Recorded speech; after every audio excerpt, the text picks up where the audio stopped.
Welcome back. Loc'd N Love, episode number 11. It's your boy June from Harlem. From Charleston. And it's your girl, Krystal. Straight from Jacksonville, okay? And she got a shirt on today. Got Jacksonville merch on. birthday. That's crazy. How was your weekend? Chill. There was nothing to do. Absolutely. I had to find something to do. Because there was nothing to do this weekend. Yeah. First time we stayed in town before we was here. Well, I'll be here. You be on the road. Yeah. So it was a great weekend. Yeah. How was your weekend? It was good. Friday, stormed kind of bad, didn't do too much. Saturday, we chilled. Went and got pedicures. That was different. First time. We done been married 20 years. 19. I was 20. This was his first time ever getting a pedicure with me. First time. Made him go get a pedicure. The deluxe man pedicure is like $65. I made him get the hot pear from what? Hey, that's... Now guess what? That's my next one is on you. First of all, that was just a one-time thing. Was going back. It feels good. It felt great. Talking about he gonna get his mani pedi. Sunday, chilled out once again. Got up Sunday morning. Went the eggs up for breakfast. Good as usual. It was very good. Long wait, but it was good. Yeah. It was worth it. Caught up with some friends that came into town. Chilled. Went over there. For a little bit. That was that. Monday. This the part I've been waiting to get to. So we went. Monday. Yeah. Oh. What? It was Tuesday. My bad. I'm throwing up being off on Monday, so throw your whole week off. But only you are. Go ahead. So last night went to CC's. First time in a long time. I remember CC's used to be $3.99. You could get a drink, you'd be in and out $6. Now? First of all, I hate CC's. I hate it with a passion. But last night I said, you know what? Yeah. Let's go to CC's. Because we were at Ross, Kendi had to go get pants. So I was like, I didn't feel like fighting with nobody. Let's go to CC's. I thought everybody was going to say no, but they said yes. Yeah. So I shot myself in the foot with that one. And we went to CC's and CC's is CC's. Definitely not what you remember. Not at all. Yeah, CC's is very different. Not at all. What? That didn't go to show when you don't go to where you don't really have nothing to talk about. So moving on, we're going to get to the local shout out. Yes, this week's local shout out is Amanda Roberts with By His Designs. Yeah. Bakery. Mm-hmm. It's a bakery we stumbled upon. We met her at Small Cake Cupcakery, which was still across from the Chick-fil-A on West. I think they're closed now. Oh, my bad. Sorry. But yes, we met her there. It was on a whim. I needed a cake one day. Mm-hmm. Was it Mom? Yep. For that was the first cake she made. Very last minute. So I went in there because I was 2 o'clock. Expecting a red velvet cake by 6 o'clock. Yeah. And I went in there and I was like, I was going to just get her a cupcake and call it a day. But him, y'all know how he is.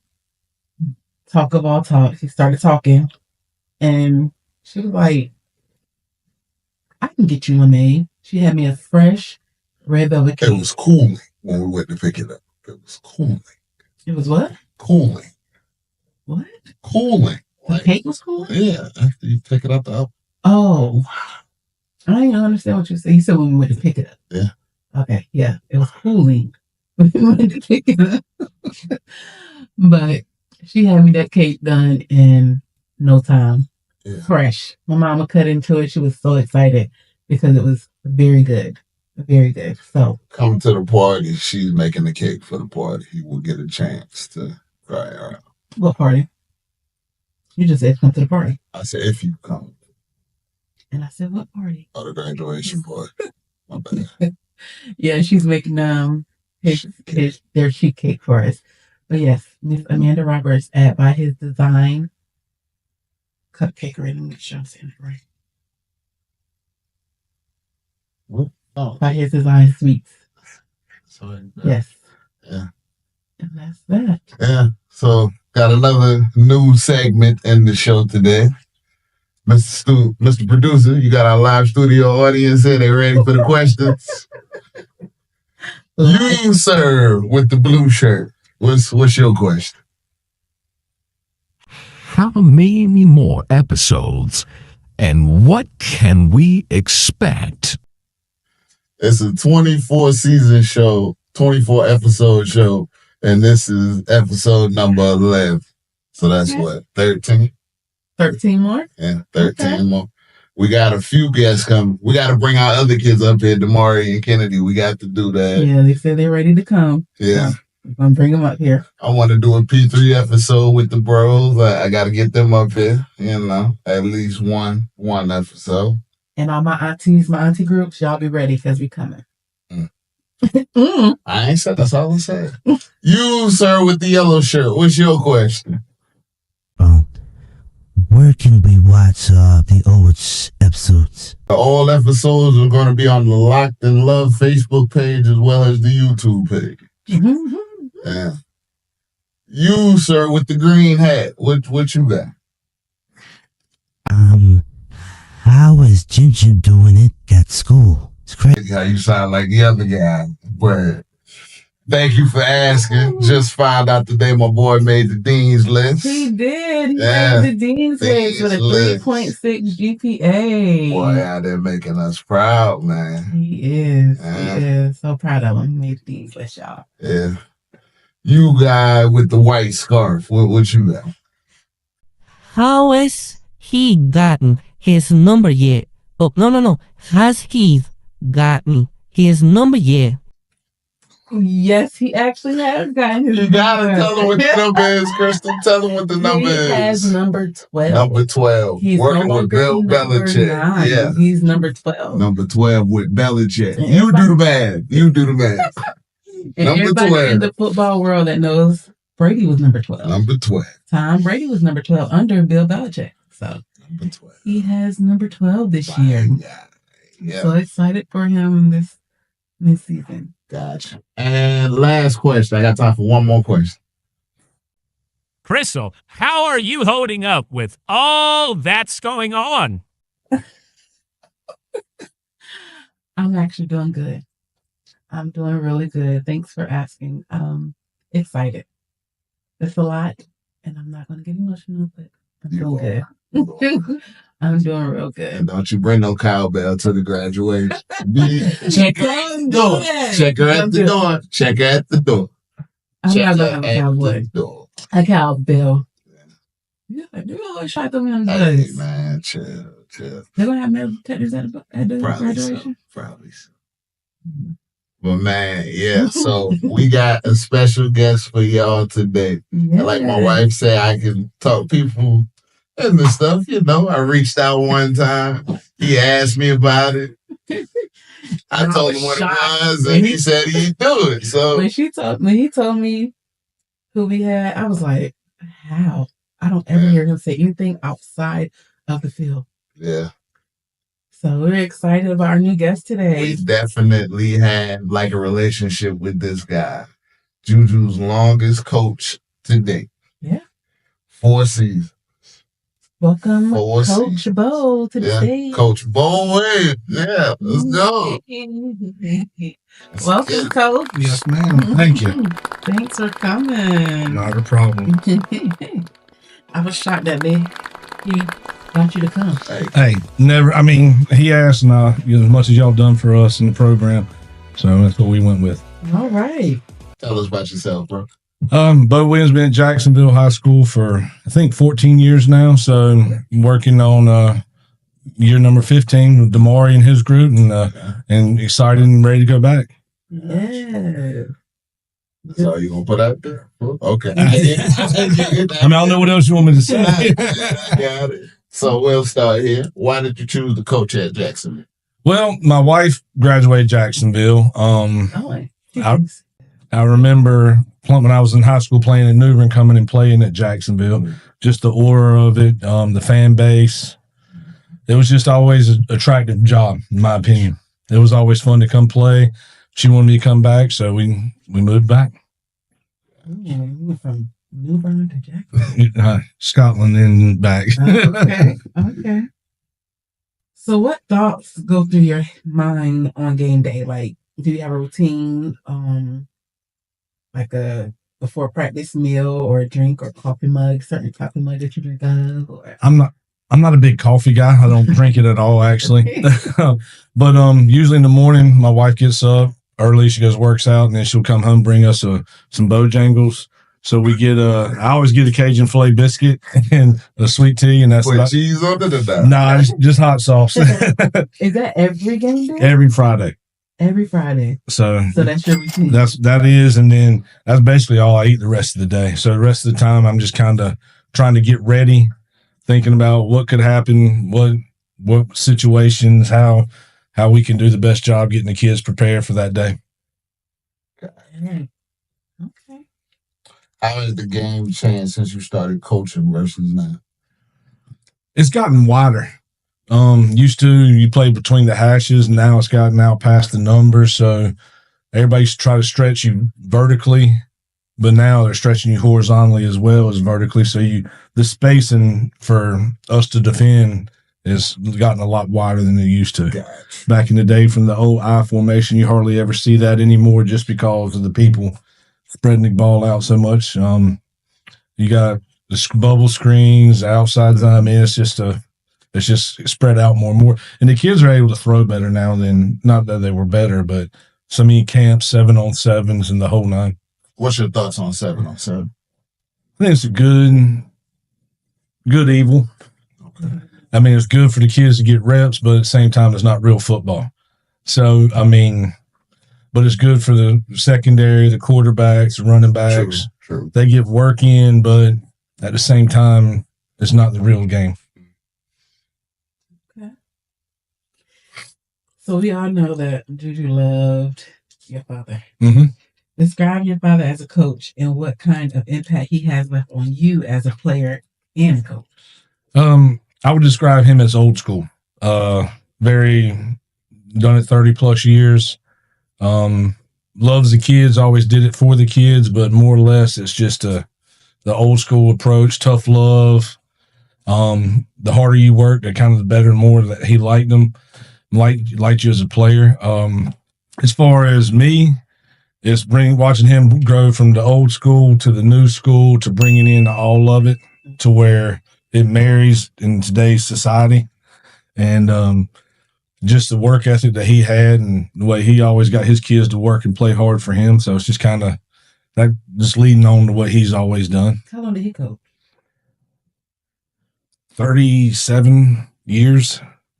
Yeah, he started, going back to the Jacksonville story, my dad actually was an assistant coach in Jacksonville. So my wife, Annie, has a picture of me kicking a cup on Jacksonville sideline when he was here and I was 3 years old. That's in her office now. Yes, ma'am. So it's kind of, that was another part that it was kind of like it was always meant for me to come back here. Okay. What? Nothing. I thought you was going to say something else, but go ahead. Man, I hope you got your secondary questions ready. I'm not. Coaching can either make you most loved or most hate. How do you navigate through these type of emotions? Kind of learn from my dad. Mm. You're gonna have your good days, you're gonna have your bad days. To me, it's my wife and daughters. When I come home, they still love me. I'm okay with it. True. Even if we lose or whatever, it used to. My Annie will tell you, it used to hit a lot worse when we didn't have kids. Okay. I would pout all weekend if we lost, and it was just kind of carrying over and over and over. And football's such a bad thing. I mean, it's great, but you got to sit on that for a whole week. True. So it just makes it a little bit longer. But That goes with the territory. If you do good and everybody's gonna love you, if you lose, then they don't want you around. So They be brutal on that side. you can hear them, and they do. And some of the ones that love us still get bad. So I'm like, sheesh. I gotta go back to the other question about your pop. Mhm. Like growing up in the house, what was that like with your dad as a coach? Like, well, I mean, a couple times I was out there for a while, and I had to stay extra. And Mom had to come pick me up. Said, "Once you ride home with Dad," I was like, "Nah, I can't." Was not too happy back then, but now looking back on it, it made me kind of who I am today and how I handle some things. Right. And it's kind of different nowadays. Like when we were growing up, if somebody got on you, you always kind of got the attitude like you saying like, "Watch, I'll show you." Mm-hmm. Now it's kind of sometimes it gets into a pouty mode, like they're picking on me but that's the beauty of sports. You kids evolve and get better and deal with the problems that they've had, and our kids do a great job of accepting a lot of challenges and just running with them. Pretty much saying this kid's soft now. No, it's not as bad. No, I'm not saying it totally. Why you trying to do that to that man? Nah, I'm just joking. Do you feel like the outcome of a game is on the coach or the player? I think it's on both, but it's the coach's job to prepare the player. But then at the same time, the players have to execute to what they're doing. You're never going to hear a coach go in and say it was all the players' fault. And the players know sometimes, like, "Coach, I messed up. I wasn't where I was supposed to be or do." But I think it always falls back on the coach. I mean, even if you got better players, then sometimes you can get out coached and make it a closer game because you might have taken something off or not done it. So, I mean, the adult has to accept the responsibility, but it's kind of hard to win a lot of games if you don't have good players. Yeah. Like having Juju made it a little bit easier to win some games. Have you ever had, like, honestly, have you ever had a team you were like, "Oh, it's a lot of work I have to put in"? Like, ugh. It was a rough start here at Jacksonville.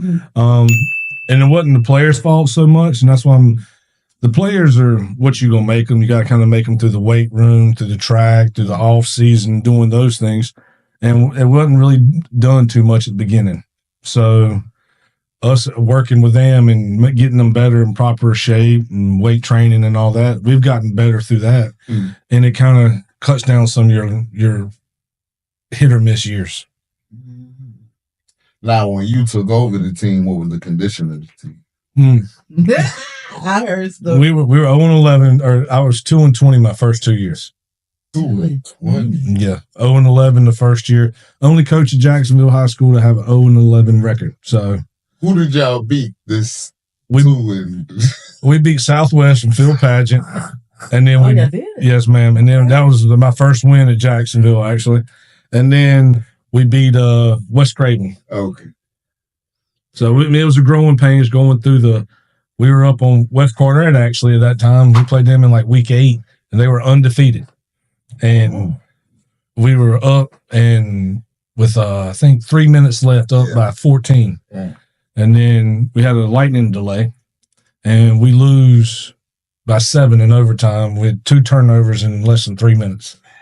So it was just learning how to play and learning to grow and getting the coaches in, which our administration at Jacksonville has done a great job of getting coaches into the building to help us get these kids better and better ready for playing.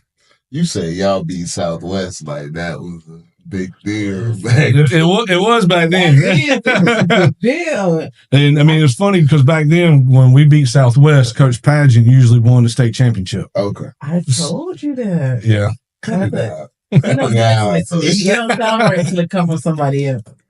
But I think he had 2 years in a row where we beat them, and then they ended up winning the state championship. So. Most memorable game you've ever played and coached? Playing wise was when I was a senior and at New Bern High School, and we lost to Greenville Rose in 2 overtimes. What was the score? I know you remember. I think it was 28-27. They went. I mean, we missed the extra point and lost. That's brutal. That was when you were playing. And that was when I was playing. Most memorable coaching. That's kind of hard. How many you need? 3? Because 3 enough? 3 pretty good. Okay, give me 3. 2 of them are at Havelock, actually. Okay. When 2018 we went to the state championship and we were down 28-7. It was and down really 21-0 in the first 2 minutes. Then last year when we were down same score, and then we come back and win big, and Juju took over the game with those 3 carries in the second half. Defense did great, offense did great, but Juju took over and had 3 carries for 198 yards. Hold on, Beau. Let me tell you now, I did not intend to take this show about Juju. That's why none of my questions are personal. He keep bringing it in, not me.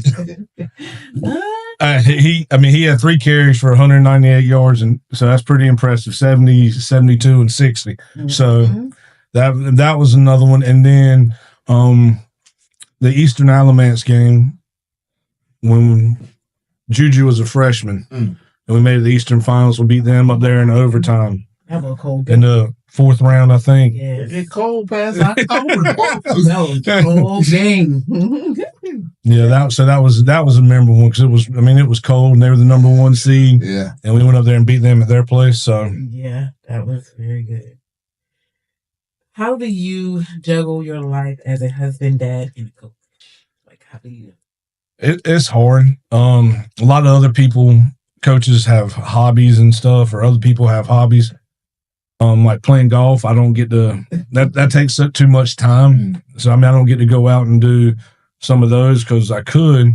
I might be able to do it next year when Gray graduates, because me and Andy go from time to time. But it's basically being at school and then coming home and seeing the family. Trying to in the off season.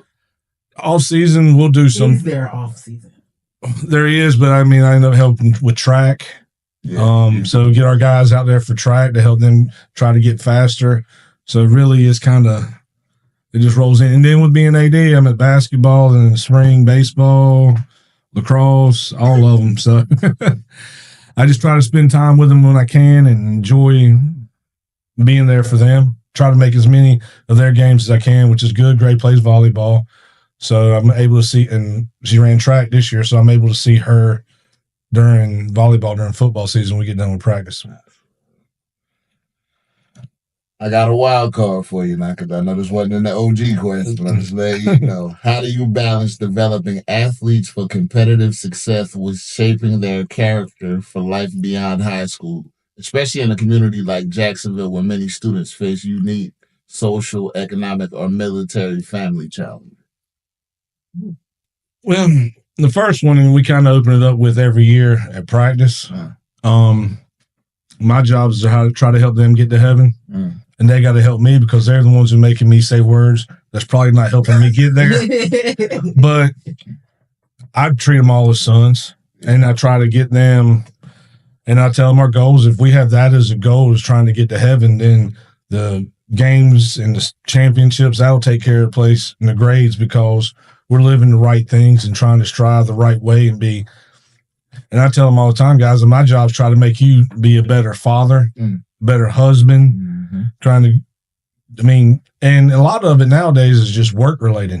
So if you teach them how to work and understand the gratitude they get for working for something, and they realize that things aren't guaranteed to them. So they got to go. They got to go get it, and that involves the classroom, being respectful to older teachers, everybody. It's just part of a way of trying to teach them how to grow up, and that's kind of what we try to do is get them to come in and make them be better fathers, better husbands, and better than what we were growing up. So it's been good. It's worked pretty good for us. We have Josh Childress comes out and talks to the boys every Wednesday, gives them a 5-minute little Bible verse and how it relates to what we're going through. And I swear I never tell him, but he always hits on exactly what we're talking about or the problems we're having through that week. And then Colt Allen comes in on Friday morning, and we do a little Bible study before school starts. On Fridays, get a little breakfast in, and we actually get some biscuits from Eggs Up Grill, and then we get some muffins and stuff. So it's good. You feeding them. Yes, ma'am. Did Josh play with you? Josh Childers and Colt both did Play football. Josh played linebacker, and Colt was a receiver. That's Twinkie thems. Mm-hmm. Oh, got you. I had the last two. I didn't have the first one. Okay. Is that you in? I got one more. Okay. If we can ask, bro, how much longer you see yourself doing? Well, right now I'm at 49. So I'm looking, I can see myself doing it for at least 10.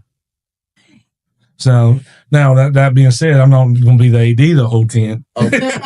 That'll spare up some of the time for me, but I enjoy it. I have fun. Being like my daughter say, I don't act as old as I am by being around the high school kids all the time.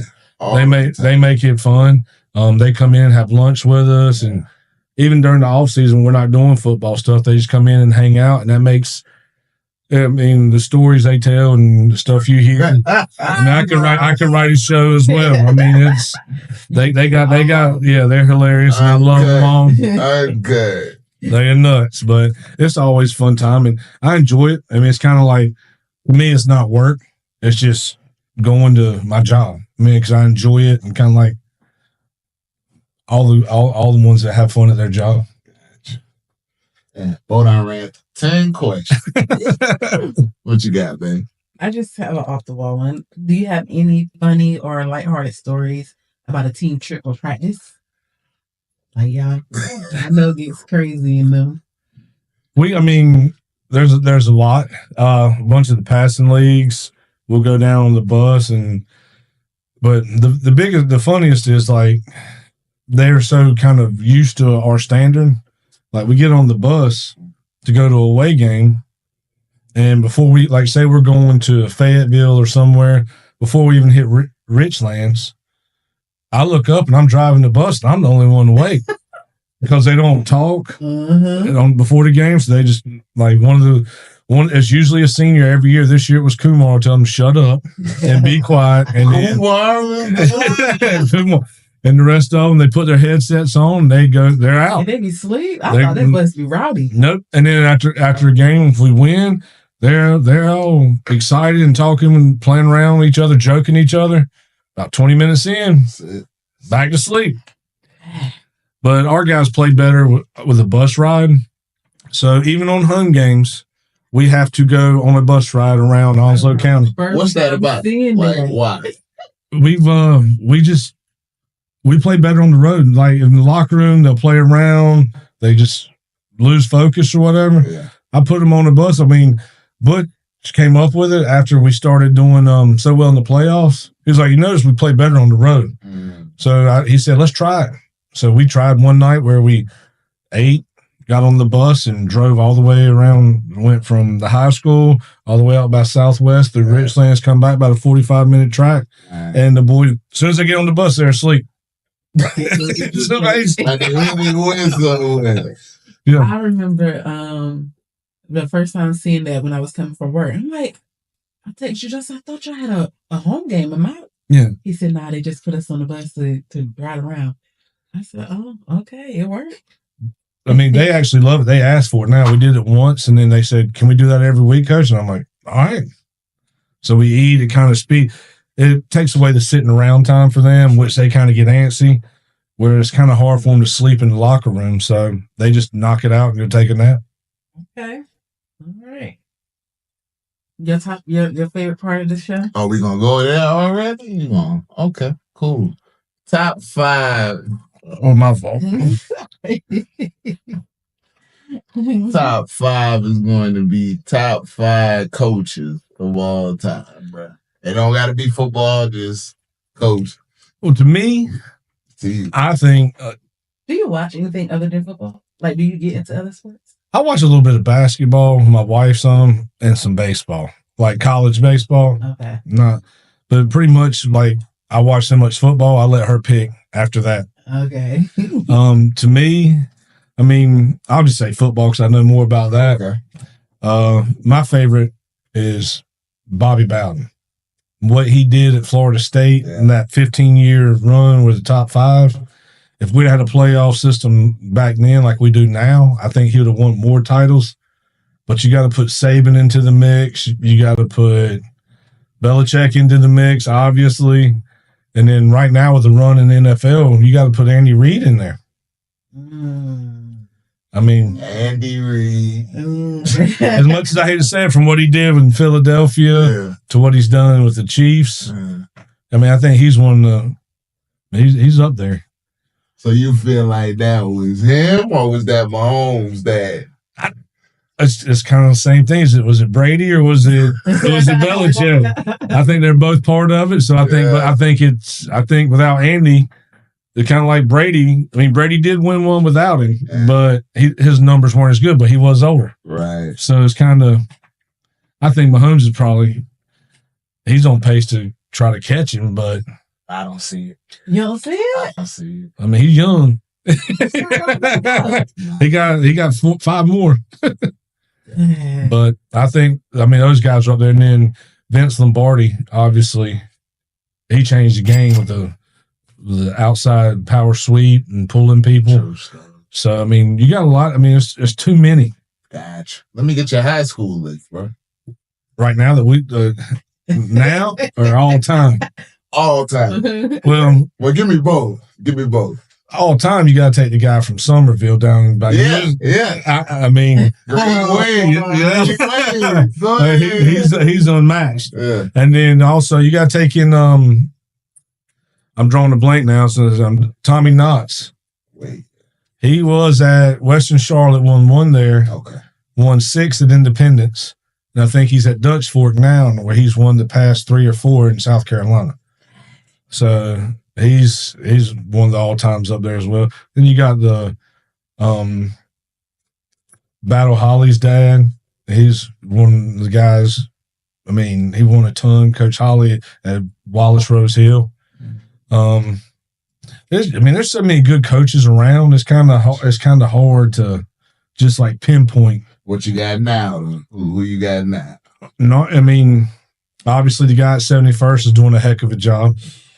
McLaurin, he's been there. I mean, he's been in the state championship the past 2 years.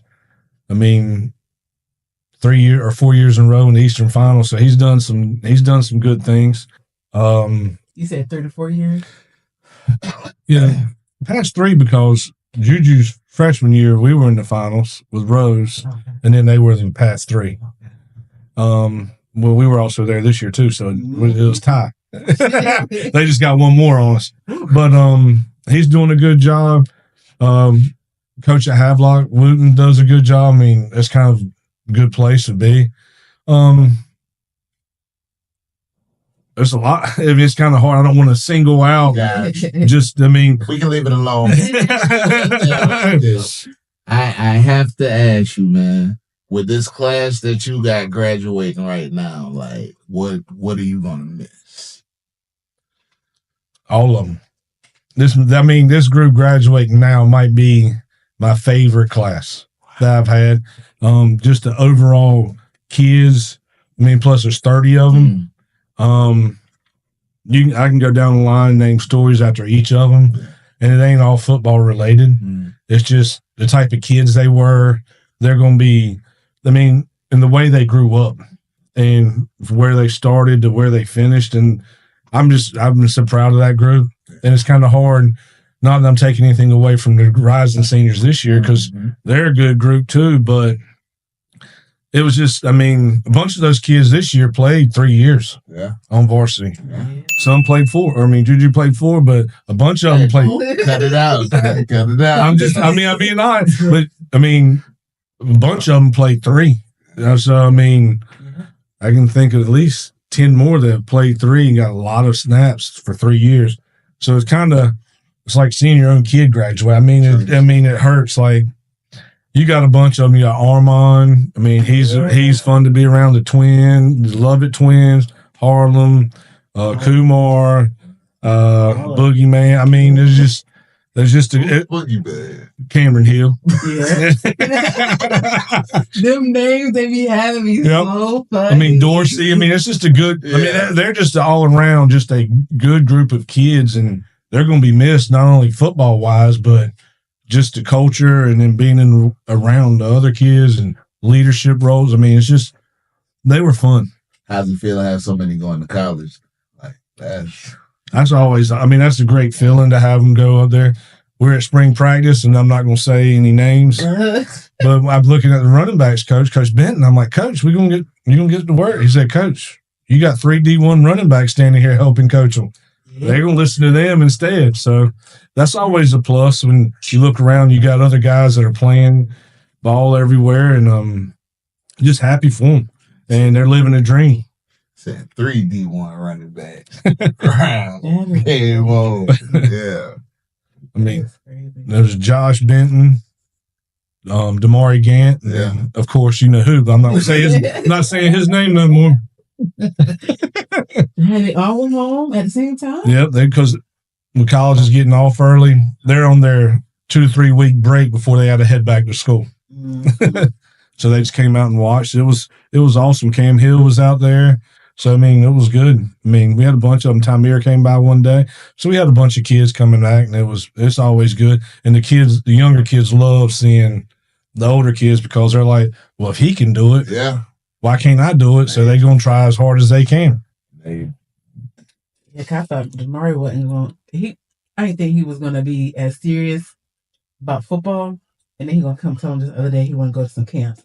I said – are you serious? Hey, I the back on the road. Are you serious? I thought he was. You know how Damari is.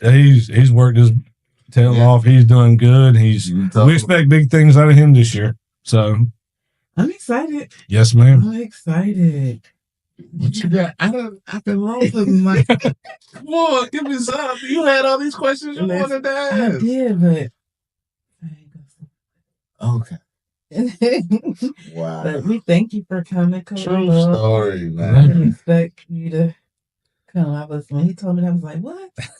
I'm shocked. Who your college team, bro? Well, I graduated ECU, so it's ECU. And then I'm glad you even said State or UNC? ECU. Nah, obviously it's UNC now. Okay. Because who's there? So I mean, I gotta pull. I mean, if ODU's playing State, I'm pulling for ODU because we got guys up there. So I just pull for my guys. Let me ask you a question. Yes, sir. Was there ever any thought that Juju was going to play JV when he was coming to Jacksonville? Well, he started there until he put the pads on, and then it was a different story. And he was built the way he was, so he had to. But he's done a lot of work because he was a bigger boy and he lost 30, 40 pounds. About 40 pounds. He's built different now. So, I mean, and not just saying anything to that, but to that work ethic to put your body through that transformation. I mean, it's hard for some kids, and a lot of kids do it, but just the way he did it, and then the way he carried himself with the other coaches come up and talk to me about him and his leadership roles. And it's never nothing negative. It's always how he was the hardest player. I mean, he always played hard, but at the same time, he was just, yes, sir, type, but he was a dog. He'd get after it. So, and Damari's got some of that, and some of the other guys do too, thanks to him and the rest of the guys, like you said, those seniors. So they try to be like them and emulate them as much as possible, which is a good thing for our program. And it's just like I said, we're going to miss this group and hope the other group continues the legacy. 10 more. This is fun. How you feel about your staff, man? I think we got a good staff. I mean, I like all our coaches work hard. They work well together. We got some guys that played at Jacksonville. Q, Butch. We got some guys that have been there, done it, and know it. So that makes it solid. And then we got some former head coaches that are help coaching, like Coach Blick. So and then we got some more former players. Trent and Trey Jones are helping volunteer. So they played for us back in the day. So it's I'm excited for this group and to get them rolling and see what happens. Well, we're going to wrap this one early today because Beau ran through them questions extra quickly. They were good questions. And I ain't got nothing I can hold to. So, yes, thank you again, Coach Beau, for coming out. Brother. Thank you for all you've done for our boys. When people try to talk bad about you, I'm like, listen. We can't. Bro, I cannot tell you how many people came to tell me, hey, you need to talk to Beau. I'm like, for what? He's great. And I remember talking to Beau like, well, why you want to do this or do that? He was like, I'm getting them ready for college. And he did. Because he could have ran them 40, 50 times tonight. And he said, what is his body going to be like when it's time to send him off to college? And I'm like, you know what? You're right. You're right. Let me let you do your job. Let me sit back and let you do your job. The 12-pack is on the way. Thank you again for watching. Like, subscribe, share. Comment. Please comment. I'm tired of asking. You see my pants today? Hey, cameraman, get my pants. Here we go. Who's supposed to end this, cameraman? Pants in the shot. Cameraman, I told you, them busy pants. Hey, they're not busy. They're just whatever. These are the stuff I have to go through, Coach. Yes, ma'am. But thank you. Loc'd N Love. Until next time. Good night. Peace.